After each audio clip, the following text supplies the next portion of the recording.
বন্ধুর একটা কথা বলি, যদি জীবনে বড় হতে চাও, তোমাকে সবার প্রথমে মানুষকে দেখাতে হবে যে তুমি যদি তোমার যদি অনেক টাকা পয়সা থাকে, তুমি বলবা কি সবসময় যে না আমি না অনেক গরিব মানুষ, আমি খুবই গরিব, আমার টাকা পয়সা নাই। তুমি যদি দেখতে অনেক সুন্দর হও, তুমি বলবা কি না না আমাকে দেখলে আপনি ভয় পাবেন, আমি দেখতে কেউ যদি তোমাকে মানে অনেক সময় দেখতে চায় বা মানুষ যদি বলে কীরকম অনেক সময় হয়, তো সবসময় তুমি তোমার মানে সৌন্দর্যটাকে বেশি বেশি প্রকাশ করবা না, মানে বলবা কি না আমি দেখতে ভালো না। এটা যদি করো দেখে এতে কিন্তু তোমাদের অনেক উপকার হবে।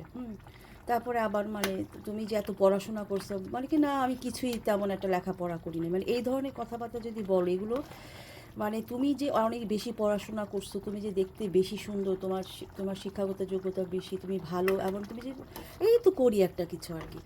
আমি কি এগুলা জীবন থেকে আমি কিন্তু এভাবে আল্লাহর রহমতে অনেক দূরে, মানে অনেক দূর, মানে এগুলা যদি আমি প্রথমেই দেখিয়ে ফেলতাম তাহলে কিন্তু আমার কি হতো, আমার একটা খাতার মধ্যে একটা জিরো জিরো থাকতো, আমার এক খাতার মধ্যে শূন্য থাকতো। বুঝছো? এগুলা দেখাইতে হয় না, বুঝছো? যেটা আসো তুমি সেটাও তুমি দেখাবা না। বুঝছো?